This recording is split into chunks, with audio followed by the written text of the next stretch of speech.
Good morning, everybody, and welcome to another Sports Community live stream.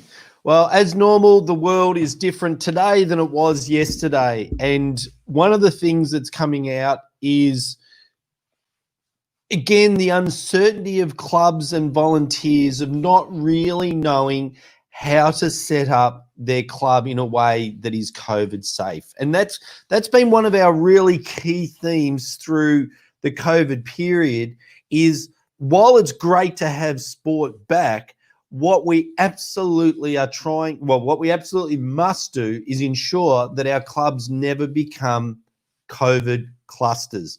And it's really, really pleasing to note that we've not yet seen a club be a COVID cluster through the COVID period. What we are finding, though, is that volunteers, even though there's a lot of information coming down from peak bodies about how to set your clubs up, how your clubs must operate in this COVID period, there's still a lot of anxiety and a lot of challenges from clubs. And it was really interesting because I watched a Bunnings ad, and I'm going to show it to you in a minute, that actually will help us understand how we set up our clubs. But we'll do that in a minute. We'll break the ad down bit by bit and we'll go through. The other thing that's creating anxiety at club level, at the volunteer level, is when people come back to the club and it's different to what they left the club. It's different to the way they experienced it. And so they're pushing back. They're pushing back and saying, hey, no, we don't need this bureaucracy, this red tape, this scenario. Now, I'm hoping that, well, with the next wave of COVID cases coming through around the country, that people are recognising that the need to stay safe, the need to stay vigilant, the need to stay disciplined is really real. And that sort of pressure will come off the club volunteers. But the best way to make sure that you don't have complaints when people come back to your club is to make people aware of what the environment is that they're coming back to. And this is what Bunnings is doing really, really well. So I'm going to stop and start this 1 minute Bunnings ad. I'm going to play it for you. I'm going to stop and start and highlight bits that relate to our club. But it all relates to clubs, but what can we learn? So for those that are watching live, welcome to you. Jump in, say hello, say good morning, share your ideas, share your thoughts. But we have no relationship with Bunnings. This is not a hello, Snooze. This is not a plug for Bunnings. It's just about being able to pull knowledge and information from anywhere that's going to make it easier to run our club. So let me play the Bunnings video. As I said, I'm going to stop and start it.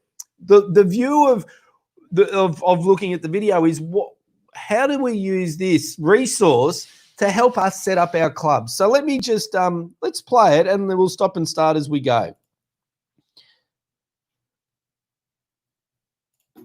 Welcome to Bunnings. We put measures in place to keep us all safe. You can order online, drive to the store, and collect with contact-free pickup. So the first thing that they're doing is they're telling us that there's changes that's happened.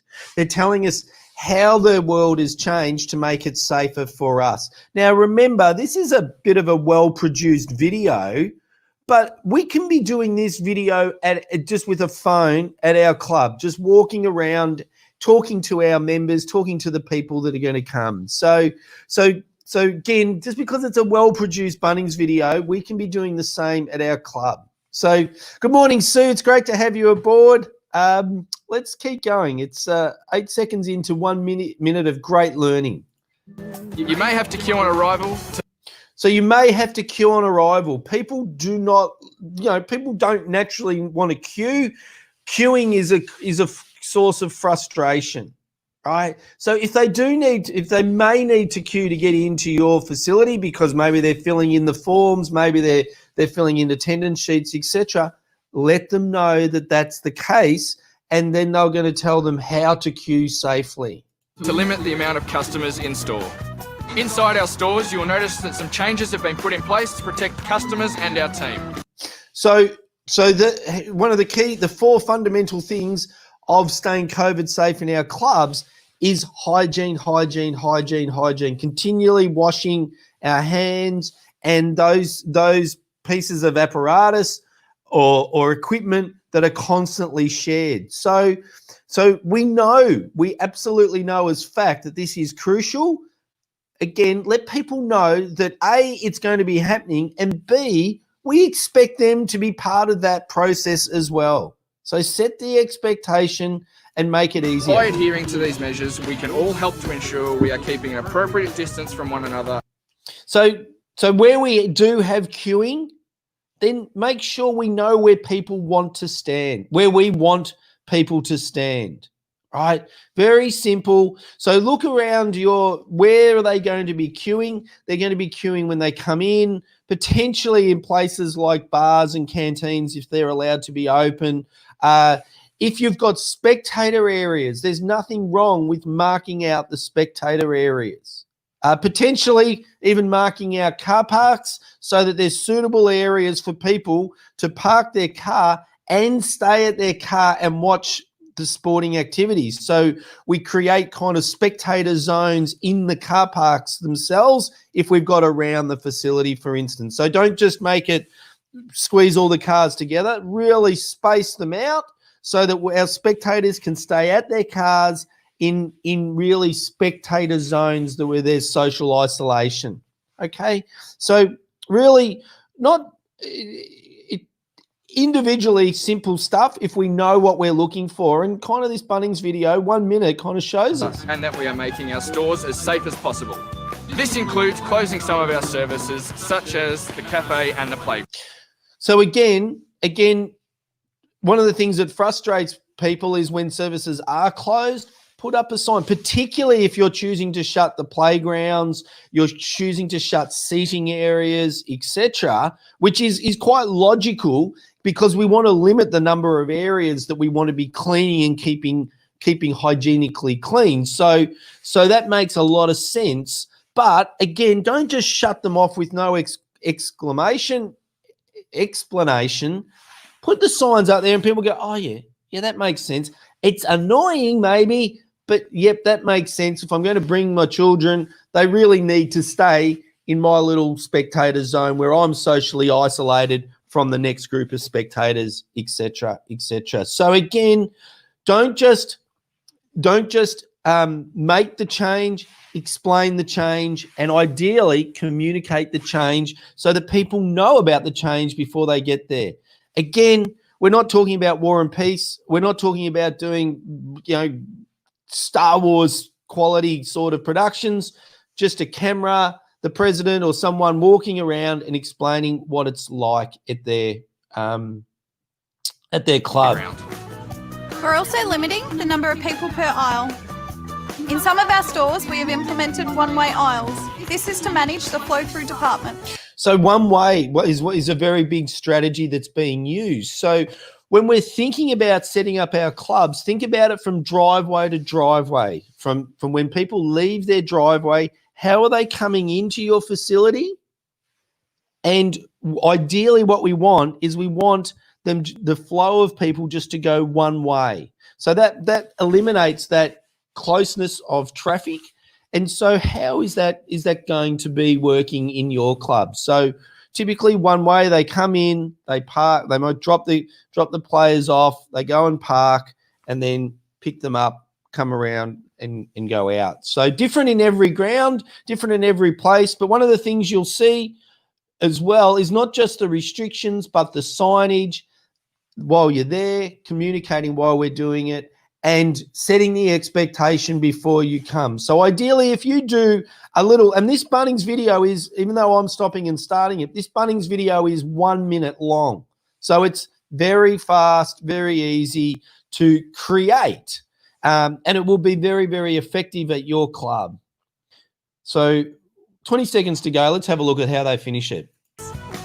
There will also be a limit on some products due to high demand. Protective screens have been installed. And line markings and tables is kept 1.5 metres apart. Contactless payment is preferred where possible. So that's interesting. Contactless payment is preferred where possible. Think about our clubs. our bars, our canteens, our gates, if we've got gates and all those revenue items, sports clubs are traditionally cash. This is a really good opportunity to look at FPOS point of sale technology to be introduced to your clubs. Now, even the smallest clubs would benefit from introducing point of sale technology. So talk to your bank, talk to your bank, platforms like Square, for instance, and because we want to eliminate as many opportunities as we can at our club. So, and the reality is, this shouldn't be seen as a COVID initiative. What we know is where clubs introduce point of sale, they introduced higher revenues per customer sale, right? Because this is the way people actually want to transact today. We're doing the best we can to get you in and out of Bunnings quickly and safely. Thanks for your patience. So the last thing they finish off with is thanks for your patience. They know that these changes are going to affect you. They recognize that there's empathy, very, very, very, very, very clever 1 minute that not only sets people up and so it's really informative, but what it's actually doing is at the back end, it's eliminating a whole lot of conflict that potentially would arise, because conflict happens when people's expectations are different to what their reality becomes. So set the expectation to match the reality. They'll know what it's like. They'll just go, oh yeah, cool, well organized, well run. That's where people get comfort, where they feel it's well organized, well run, and in control. So as you saw, really in isolation, those things weren't challenging. They weren't complex. They were just common sense. So that's how we need to look at our clubs. If we were to implement exactly what Bunnings did, where are people coming in? One-way flows. Where there's going to be groups of people, where do we want them to stand? If they're going to be spectators, where do we want them to stand? If there's going to be groups of spectators, how do we make sure that they're socially isolated? Create the space for those groups. Ideally, stay at cars where there's viewing areas, create social distance around the cars, so the car plus a viewing area. If we're line marking the ground, it's not a lot of extra work to line mark out, kind of walk around and line mark out some more car parking spaces without trivializing it. So bizarre, I know, that we would be using a Bunnings Warehouse ad to look at ways to make it easier to run our sports clubs, but I think that was a really good way of showing you how easy, how simple each individual item is if you know what those items are. So tomorrow, really looking forward to tomorrow. We've got Doing Sport Differently Wednesday. So we're actually looking at social sports. So the benefits of a hockey club, bringing in a social sport format, and the huge value that has created to their club health overall. Thursday, we're going to take a look at the world through the eyes of a country sports club coach. And then Friday, of course, is eSport Friday with more guests to come. So exactly right, Sue. The whole thing is, where can we get the information that means we don't have to reinvent the wheel? Because to be fair, organisations like Bunnings have got a lot of money and a lot of people working out exactly how to keep them safe. So we can look at that information and we can go, yeah, well, how does that apply to our sports club? Does it apply to our sports club? Yes, it does. Okay. Well, as a starting point, if I'm not really sure about anything, as a starting point, let's do that, because that will set us up, and then we'll see what's happening. So that's what we're about, Sue, not reinventing the wheel. We're all about making it as easy as possible to volunteer in your sports club. So I'm Steve Pallas, Sue, and Dave Sands, Snooze. Well, thank you for being part of this sports community live stream. Until tomorrow, I'm Steve Pallas, and thank you for being part of our sports community.